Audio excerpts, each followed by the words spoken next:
Om Shanti Shanti Shanti Yogis. Welcome back to my channel, or welcome to my channel, Bigmamanata Pranayama and Yoga. I'm Big Mama, also known as Renata, but please call me Renee. And we are back today with another video, another yoga pose and posture lab, where I break down traditional yoga poses based on alignment principles, and then also give you some things to think about and play around with as it relates to the ways that you can modify or verify poses. What's the difference between a modification and a variation of a pose? A modification is changing ever so slightly the original structure of a pose, usually with the use of props, to make it more comfortable for your unique body. This is a great way to prevent injury, try out new poses, and explore levels of depth.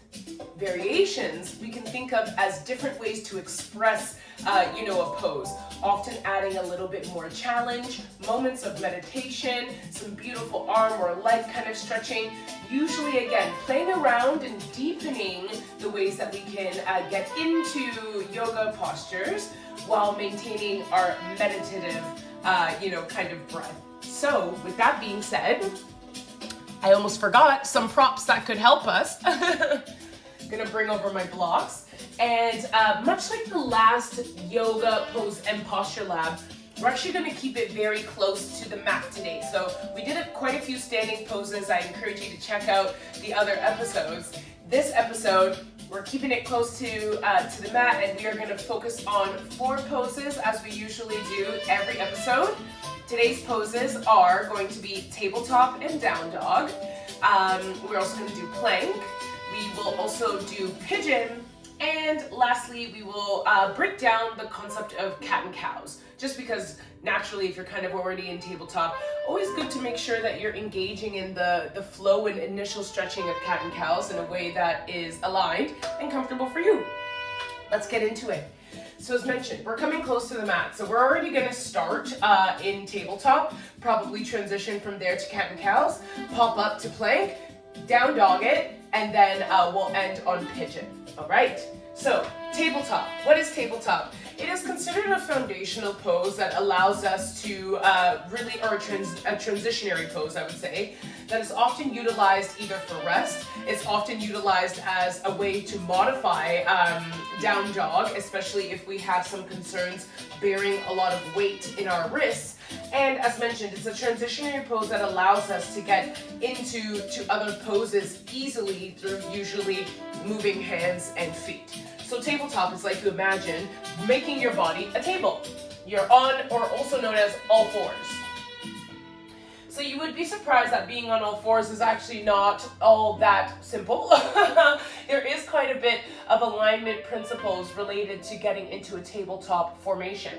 So as mentioned, you're on your hands and knees. Let's start with the hands and shoulder portion. So in tabletop, your hands are going to be shoulder width distance apart. So not too close, not too wide on the mat. Shoulder width distance apart. Full palm and digits of our fingers are making contact with the mat. So you want to feel every little piece of that hand on the mat. Spread the digits wide to make sure you're supporting your upper body, and as well as the weight of your upper body, and allowing some spaciousness to happen across your shoulder blades. So from the top, shoulder width distance apart, hands are spread wide, full palm and digits to the mat, and you're actually pushing weight into the mat to really broaden out, almost a slight rounding of those shoulder blades, bring them away from one another, not kind of clasped together. Shoulder blades away from one another, a nice broad or wide back. And we're also ensuring that our neck is neutral. So often a soft gaze looking down to ensure that alignment of the spine, not up, not too low, to maintain its structure.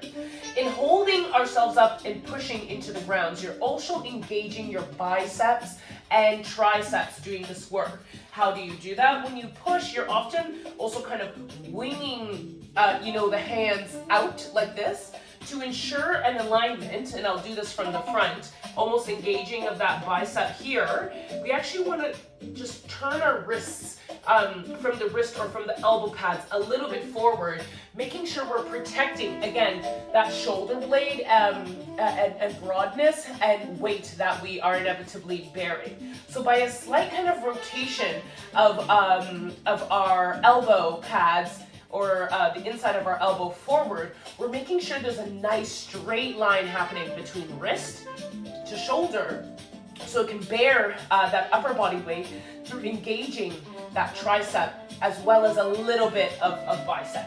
Okay, so let's break down the top body one more time.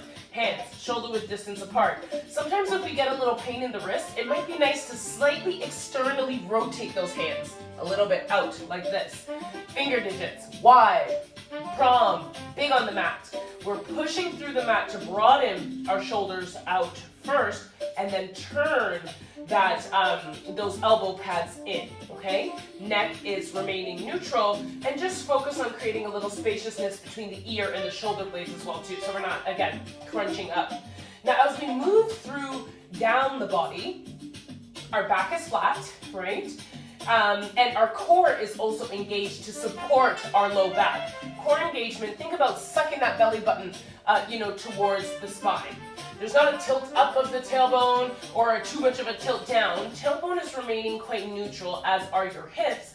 And from your knees are hip width distance apart, okay? What helps with stability might also be tucking your toes, although this is not mandatory in tabletop. You can keep the fronts of your feet rested on the mat as well too. So legs hip width distance apart. Tailbone, it maybe has like even the slightest kind of like downward kind of tuck, but our spine is neutral. Hips are also neutral, pointed towards the mat. Core is engaged. And even engage those quads and legs a little bit, just so we're waking up, the body. To engage the quads, you can think a little bit around like lifting those kneecaps and remaining stable here. This is tabletop. A strong tabletop at that. Now, the different ways, there isn't many ways to modify tabletop. A lot of that does have to do perhaps with your own unique body and what feels comfortable in terms of bearing weight on both the knees and the wrists. If there's too much pressure in the wrists, you can always take a fist in tabletop. That often alleviates, some pressure. As mentioned, one of those other tricks might be turning your hands so it's a bit more externally rotated, relieving a little bit of pressure from that front wrist. If just leaning all the way down like this feels uncomfortable for the back or spine, you can always bring in some blocks, create some elevation, and something to also grip onto, which I find also takes a little bit of pressure out of the wrist. And because the blocks are usually cushioned, unless you're using a wooden block, some of that shock absorption from weight bearing can happen when you press into the block, again alleviating the wrists. And the same is the same for the knees. So the knees, not too much that we can really do here other than adjusting stance in a way that feels comfortable for you. So if it's a bit narrower than hip width length, together, that's okay. If it's a bit wider. But often, if we have sensitivity in our knees in tabletop, it really just involves folding or rolling your mat, so you have a softer yet flat cushion to rest your knees on. Okay, if just being on the knees altogether is an issue, then tabletop would be something to avoid completely. Okay. As for variations with tabletop, this is often, again, beginning to incorporate different types of movement and expression. One thing that folks like to do in terms of just testing out strength in tabletop and weight might be pushing one leg back, maybe raising an arm, getting into some bird dogs. Again, this is like a different pose to engage the core where we play around, with tabletop and different versions of strength and like stability in tabletop. Some folks like to bring a knee up instead. in a 90-90, arm can come up, arm can stay down. There's so many different ways to play, but again, at this point, you're getting into varying a pose to often tabletop pose to work a different part of your body, and that body part that we're working is usually core, you know, in a position like this, and a little bit of back as well. So not too much room to play, or actually there's a lot of room to play in tabletop, but again, you're kind of beginning to bridge into a completely different pose altogether.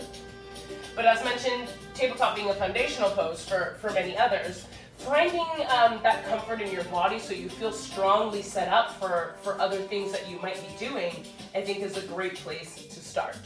Now, from tabletop, let's roll our way into cat and cows, because you need a stable tabletop in order to do the positioning or the stretching of cat and cow, which is rolling or moving typically that low back, mid, kind of back area, and a little bit of upper back engagement to open up, as well as your shoulders and your hips. So what is cat and cow from our traditional tabletop stance? We're also playing around sometimes with the stance of our feet, although it doesn't really matter. You can have your toes tucked or untucked, but some folks get pretty sticky, let's say, in the traditional variations of where your toes should be tucked and untucked in these kind of transitionary movements between cat and cow. So what is first? Let's do cow. So from tabletop, as we mentioned, most of this positioning from the knees, so knees hip width distance apart, hands shoulder width distance apart, alignment in between wrist and shoulder is here, as well as knee and hip is aligned. That foundation remains the same. When it comes to cow pose, there are some folks who believe that cow is always going to be with toes tucked.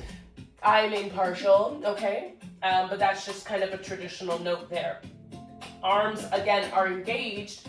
And usually in cow, there is a dropping of the belly. So drop the belly down while the tailbone is actually raising up. So hips or sitting bones begin to point towards the sky, okay? What helps with that pointing might actually be putting a bit of pressure into those toe digits in order to lift the lower body, like that sitting bone up as we drop the belly. What's helping support our upper body and get into a deeper kind of spinal curvature is a rolling of the shoulder blades back and then down, and a looking up. So we're switching our gaze, neck is spacious and curved. Eyes are gazing, either soft gaze towards the front or towards the ceiling. Here we want to make sure we're not dumping, again, our neck into our shoulder blade area. So really focus on pushing that floor away as you roll the shoulder blades. Almost even feel like you want to squeeze them together down the body. Drop the belly. Again, we're not really engaging the core here. Tailbone is pointed towards the sky. This is cow pose. Now, we usually transition right into cat from here by pushing into the hands, push into the toes, begin to round the spine. We're broadening the shoulders, so bring them away from one another, but still maintain that elbow going forward, okay? We're looking down or towards our belly button or between our legs, still pushing in. Tailbone is now dropping down, okay? And back is rounding. And as mentioned, shoulder blades are trying to come apart and broaden. So as we push, here in cat, folks traditionally like to untuck the feet in order to encourage pressing into those toe tops in order to really tuck that tailbone down, round the spine. Here the core is really engaged, belly button to spine, to protect that lower back as we're curving. And this is usually done on an exhale. Inhale, push into the hands, roll the shoulder blades back and down. Gaze begins to shift, tailbone starts pointing up, drop the belly, tuck the toes. On an inhalation, we're back in cow. Exhalation, push into the hands, untuck the toes as you round the spine, drop the tailbone, engage your core, look down. Broaden those shoulders as you push. Cat. And these are the two movements that we usually begin to evenly, seamlessly glide between on inhalations and exhalations. Now, what are the different ways that you can modify your cat and cows? Again, this is usually to help with that knee weight bearing, as well as wrist weight bearing. It's the same principles in tabletop. So you can externally rotate your hands. You can come up on fists. You can utilize blocks to help transition between these two movements. And I often find blocks specifically really help with that spaciousness for the spine to really move and for us to open up in the back. Especially if we feel kind of restricted in the movement of our back or tailbone, I would strongly advise you to use blocks. And this can be on any elevation that you may need, okay? And really here, especially if folks have been living with back injury, so big kind of transitions between flexing, and extending your spine and curving that spine is uncomfortable or not recommended. Put the blocks on the highest level, okay? So you're not manipulating the spine so much. Or even if you have tailbone, glute issues, blocks are really gonna be your friend here. When it comes to the knees, as mentioned, the main thing here for cat and cow is going to be rolling this mat or maybe grabbing a pillow and cushioning, the knees so there isn't so much pressure. You can, in one modification, do cat and cows if weight bearing on knees is an absolute no-go. You can do cat and cows in a seated formation. So sitting on your sitting bones, here, legs can be long or they can be crossed, whatever feels most comfortable for your body. To do a cat and cow seated, you're gonna raise your hands, parallel them 90-90, okay? 90-90, parallel them 90 to the mat. Interlace your hands like you want to hold a beach ball. When we're getting into our cat pose, what we're doing is pushing the palm out as far as we can and rounding our arms. So we're getting that broadness in the back, separation of the shoulder blades. Look down. Core is engaged, so belly button to spine. Push, actively push, like into the air. And then as we come into cow, inhaling, bring those palms, still interlace the hands towards your chest, squeeze the shoulder blades together, roll them down, look up, provide some spaciousness in that throat, allow the belly to kind of let loose. And then we transition between the movements. Exhale, push the hands out, round the arms, round that spine as well as the shoulder blades. Look down, engage the core. Inhale, hands towards the chest, squeeze the shoulder blades together, roll them down, look up, let the belly hang and breathe. That might be an option for you if knees are not feeling good to do your cat and cows. What are some variations? Variations of cat and cow usually have to do with kind of flowing or redistributing weight as you're in your tabletop positions, transitioning between the two movements. So what I mean by that, some variations, some folks like to move back and forth as they're going through their cat and cows. So extending the body where your wrists are now coming out of alignment. So you need to make sure you got good wrist health here in order to do this hyperextension, leaning back and forward, okay? And usually it's like coming up into my cat, down, my cow and down into my cat. As we distribute weight, wake up the wrists, okay? Some folks like to take real big bends in the elbows, really getting into that arms. There's another thing called barrel rolls. So this is not so much pushing through the hands to get us through cat and cow, so much as we are actually moving the body and the waist as well as the back and the shoulders. Elbows are doing a lot of work here between the cat and cow movement. So we're barrel rolling down like a barrel, up, rolling around the neck. A bit more of like a primal, intuitive cat and cow, bringing the chest low to the mat, elbows are usually coming out, so the arms are really just moving in unconstrained, kind of ways as we're coming, through our cat and cows. And again, we're not really focused here on alignment too much, at least of the arms specifically. What's really grounding us is making sure that our knees are hip width distance apart, a good tucking in the toes, again, to just help with some more trunk or lower stability, because up here is really fluid, as you can see.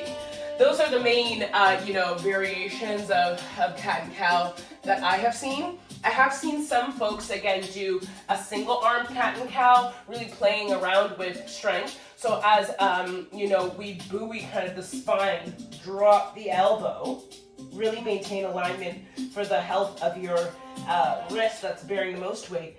And then as we bring it up, kind of stretching in that way too. So that's another variation or option. Again, getting a bit more into like a Pilates movement, but there's some room to play and really get into your flowy side, if you want, with cat and cows. Sometimes, especially when we're doing barrel rolls, I really get into it. But when I look around in a class that I'm taking, I'm like, oh wow, we really look like we're doing some like summoning spiritual, movements, but it actually feels so good, for the spine and the shoulders, as well as a little bit for that low back and hip. Okay, so now we're gonna bring it up a little bit and into plank. So transitioning from our tabletop position, plank is we take one foot, extend it back, take another foot, extend it back, okay? And then we lift up our hips. In plank pose, we're maintaining that same alignment when it relates to our wrists and our hands. Hands, shoulder width distance apart. I like to even externally rotate my hands a bit, because in plank, we are bearing a lot more weight, especially if we're doing this without knees touching the floor. We are bearing a lot more weight by removing the knees from the mat. So for me, it's most comfortable for my wrist to maintain a bit of that twist out, external rotation as mentioned, but my wrist to shoulder alignment is going to maintain the same, in line, a nice straight wrist, and we're really turning those elbows to face the front to maintain, again, that shoulder stability in our stabilizers and in our rotary cuffs. Trying to maintain a little bit of broadness in the back. Again, we're not scrunching shoulder blades together, neck isn't coming, down to the shoulders, or ears rather aren't coming down to the shoulders. Maintain some length and spaciousness there, broaden out, and then we can kick the leg back, lift up the hips. Core really engaged. So belly button to spine, and feet here, toes are tucked and we're really engaging our thighs here. So I want legs straight, active engagement, pull those kneecaps, up, engage the quads to help hold your body up as well too. Hips are not low here, hips are not too high up here. Hips are trying to come in line with the spine, which has a slight curvature to it as well too, because we're broadening those shoulder blades. This, with a neutral neck, is your strong plank. Now, ways to modify plank is mainly through just dropping one or both knees. Chest is nice and even.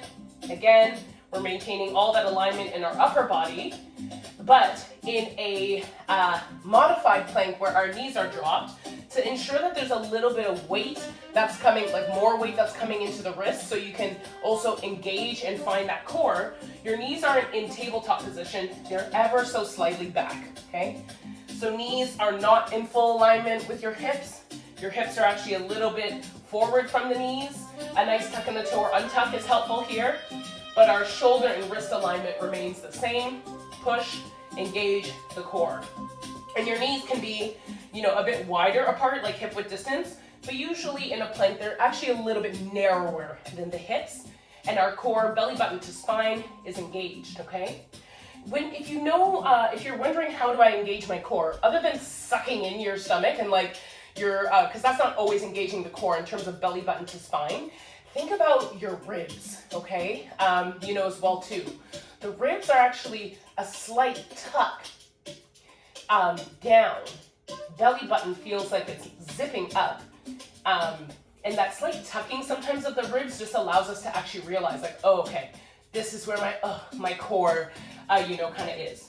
So knees are a little bit back, shoulder wrist alignment is there, elbows pointed forward, back is broadening, our ribs a little tuck, not like a hunching, a little tuck to make sure we're getting into our core.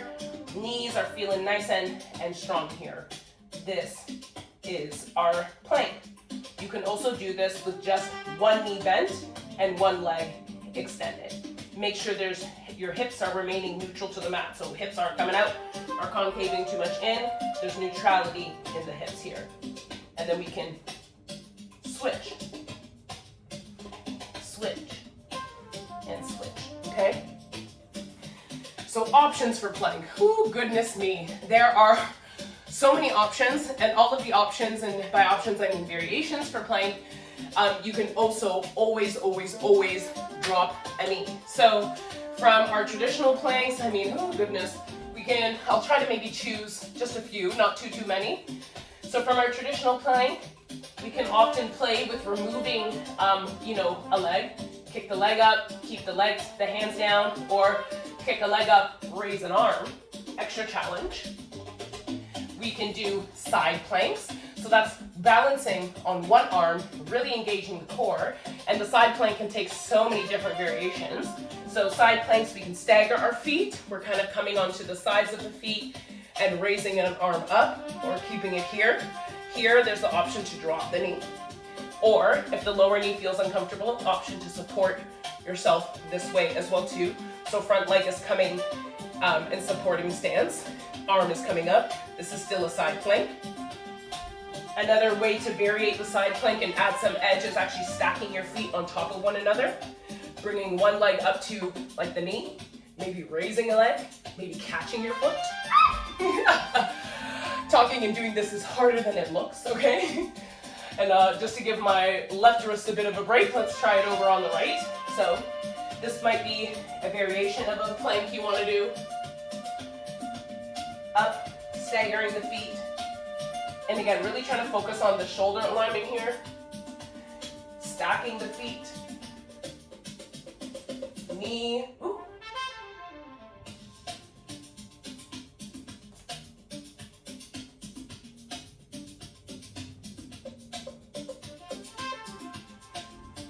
All of those are variations, of plank and even side plank. And side plank I might actually do a different video because the attention to your wrist to shoulder alignment for a side plank is a little bit different in terms of hand placement, but just showing you how you can kind of roll around on the mat, if you want to, in some plank variations. But of a traditional plank, one of the main ones is typically raising a leg and usually also raising an arm, and it's usually the opposite arm.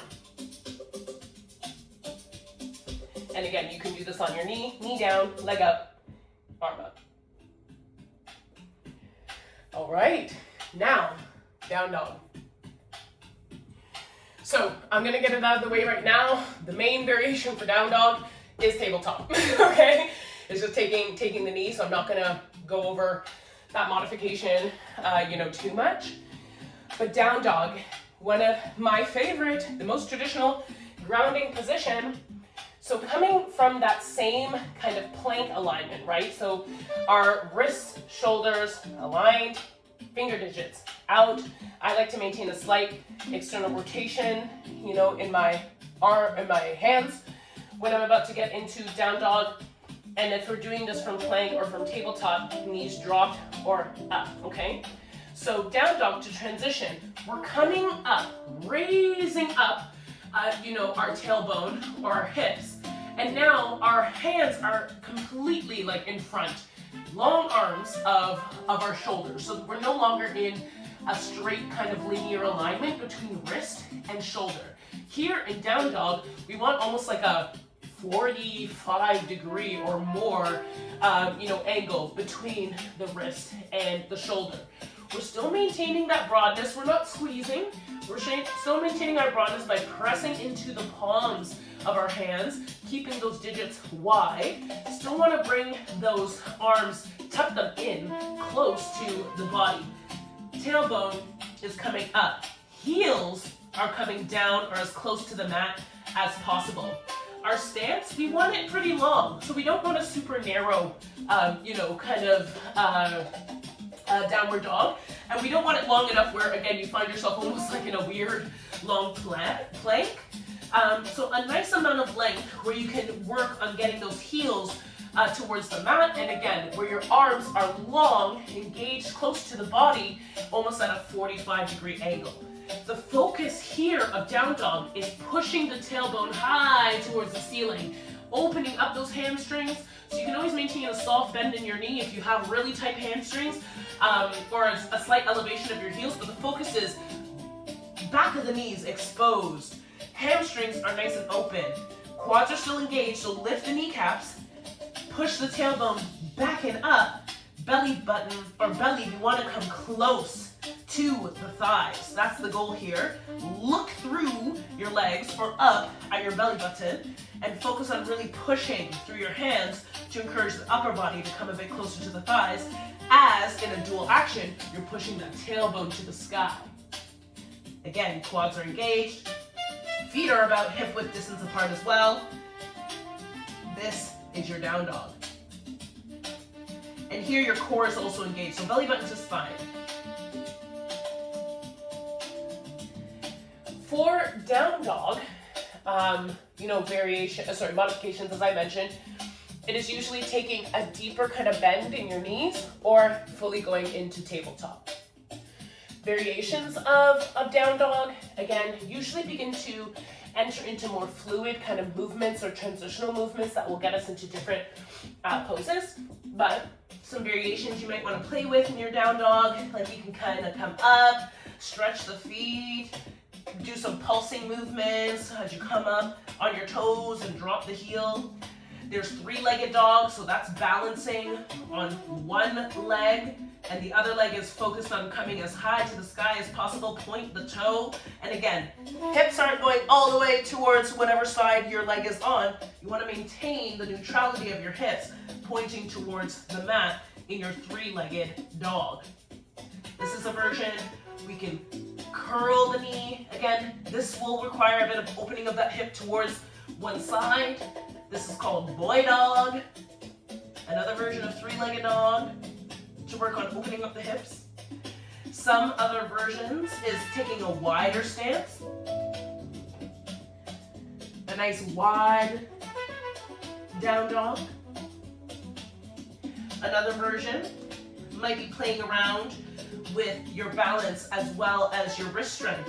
Remove one arm, grab the opposite foot. This is also a slight twist. And usually transitioning between these movements or playing around with down dog, balancing with one arm.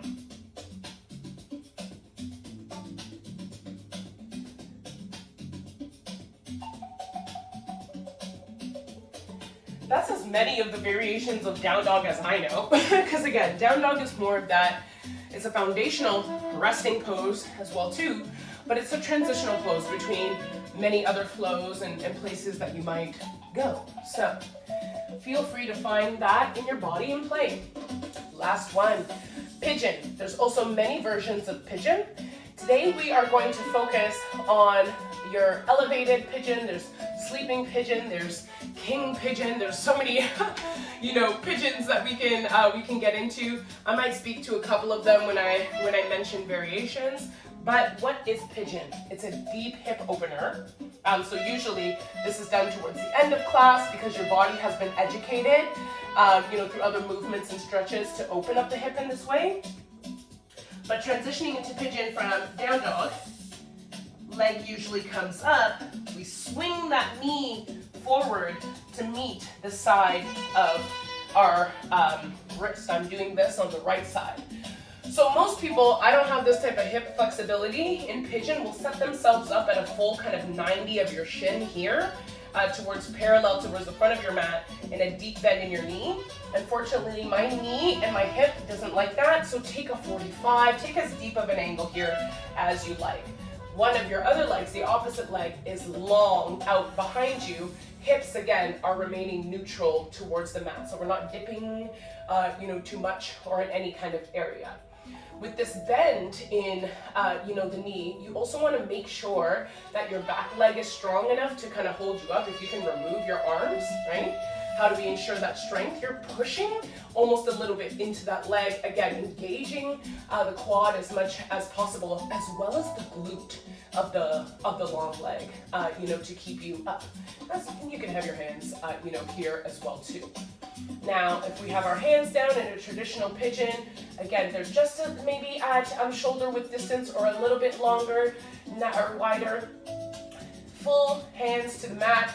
Your chest is up, so roll those shoulders down and back, chest up, gaze neutral. And the focus here is trying to get usually that glute or outer hip of the bent leg as close as possible to the mat for a deep stretch, while focusing on pushing to a certain degree your other hip, so the one of the lengthened leg, ever so slightly forward and so you can open up the hip flexor and inner hips of the other leg. So you're getting like a double kind of hip stretch here. This is your pigeon, okay? Different ways to modify pigeon to make it more comfortable for you. Keep it elevated. You can have blocks under your hands to help support the upper body. You can have blocks under, one of the bent kind of legged glute to support the body staying, up as well too. If these deep kind of bends in your legs does not feel comfortable, then figure 4, thread the needle, is going to be your next closest to pigeon, or deer pose is going to be your next closest to pigeon. So what is deer? Taking a little bit of the pressure out, like the deep bend in the knee, trying to bring that leg again a bit more parallel to the front of the mat, and we're sitting, so we're putting a lot of weight on the one front bent leg's hip and glute. The back leg is going to come behind us also in a 90, okay? And you're just focused on either holding the body up and making slow movements, forward to stretch, the outer hip. And then you would switch sides here. That's deer pose. Or thread the needle is on your back. One leg, ankle's going to come over the knee. You can push, utilizing into your bent leg, the same side at hand. Push into the thigh or knee area. That can be enough of a stretch for some folks. Or if you're looking for a little bit deeper, they also call this laying pigeon, thread the needle, figure 4. There's so many different names. Bring that bent, like the leg that has its foot on the mat, raise that up, flex the foot, both feet. This might be enough of a stretch here because you're getting nice into that outer, the glute here. Or if you want a little bit more leverage, interlace your hands either behind your elevated leg's thigh or on top of the elevated leg's knee, and work on pushing or pulling rather, that knee closer to the body to deepen the stretch. And then you would switch sides. Variations of pigeon are now getting into different pigeon poses, so I might do separate videos just for each of these, but to give you a flavor, I won't break them down completely. Back into our pigeon pose. So we have a kind of awake, elevated, pigeon. Some folks might encourage you to lean the body forward, come and bring the whole upper body over. You can rest your head on a block, on the mat, depending on your flexibility. And this is really deepening the stretch of the bent leg's outer hip and glute. This is also known as sleeping pigeon. Coming all the way up, really focusing on that back leg, being engaged, broadening the hips, elevating the glute actually up, bringing the hands out. This is also known as actually like to moving towards king pigeon, okay? Or, and I'm still working on this one myself, we can, the full kind of expression of a king pigeon, of holding the body up and balancing. And then something I can't do is like mermaid. Look it up. I'm not even gonna try to put my body in that position. So again, I might do more focused breakdowns for things like sleeping pigeon and king pigeon because they do have their own kind of alignment principles, and you are beginning to work different parts of the body. But that's a nice breakdown of pigeon for you, if you like, as well as tabletop, cat-cows, plank, and down dog. I hope you enjoyed today's pose and posture video. We did some pretty strong foundational poses, so let me know what you think and let me know what you might want me to break down next. Always with love. Namaste.